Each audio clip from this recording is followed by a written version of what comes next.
Pedro, first walk me through those free throws. You knew you knock all three down, that seals the win. What was racing through your mind at that point? Honestly, as soon as I got fouled and they said it was an unsuccessful challenge, I was immediately thinking about the free throw I missed in regulation. So I was just like, okay, I got to lock in and just shoot these one at a time, and was able to get all three.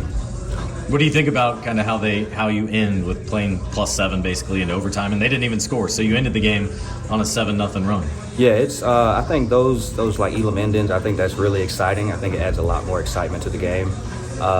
It makes you lock in that much more too defensively, and it makes you more cognizant of the shots you take offensively. So you can't really have too many turnovers or mishaps when it happens. And we had some really great defensive stops, and we were able to go down and score and get some free throws, so we were able to close it out. Obviously, you don't want to allow a team back in after getting up 16, but overall, how did you kind of feel about the team's performance with so many different guys contributing in this one? I think it was a great team effort from the top to the bottom. Everybody that played and everything they contributed, we needed every single bit of it. That was a really good team. I think they're the best defensive team in the league. And like I said, again, we needed everybody. And Mojave came in and made some really good plays. Darius McGee, breaking guys down, getting into the paint, dishing. Isaiah, obviously KB, OT, controlling the glass, Kyle. So it was really good. Everybody played really well. Will Voorhees too. So I think we're a really good team when we have those total team efforts like that, because I think from the top to the bottom, again, we're just really hard to beat when we get big contributions from everybody like that. So if we have more games like that, I think we'll continue to be a really good team going forward. What's the first game after a break like? Are you a little rusty? Are you eager to get after it? What's the feeling going into, on top of being an afternoon game as well? Right. The afternoon games for me personally are a little tougher. But no, I was able to get some shots in each day over the break, but obviously it's different for everybody.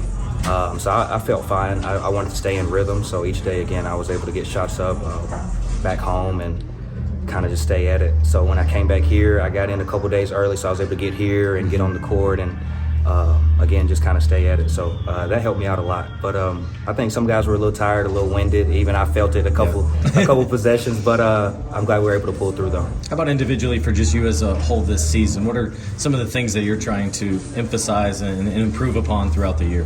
I think just continue to be consistent in all areas. I think it's tough because our team fluctuates some games. But just being able to do whatever I can each game to help the team win, whether I'm playing 30 minutes or 10 minutes, and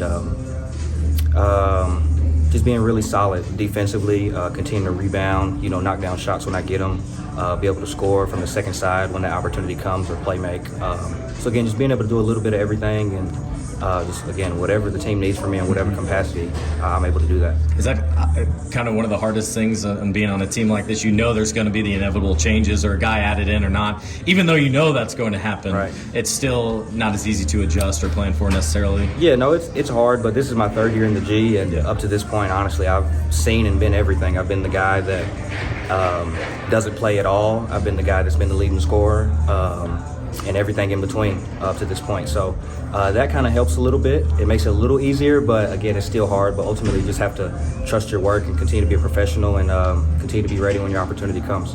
How about who've been to some of the guys that you've leaned on, maybe from the experience level? Has it been like the Jordan and Alfred, or is it maybe someone else for you guys? It was this year in particular. It's been like EP and JB and Craig, guys like that, guys that have been in and and been in the game in general just a long time. And even last year and the year before, like I was leaning on guys like Brandon Knight and Carson Edwards and Gabe York, Justin Anderson, guys like that, guys again that have been in, and they respected my work and the way I played, so they were able to give me a lot of gems and a lot of game and knowledge. So, and they're guys I have great relationships with to this day. I can always hit them up and talk about any and everything. So that's been good too. That helps with all this, just being able to stay and trust in your work and just be ready when your time comes.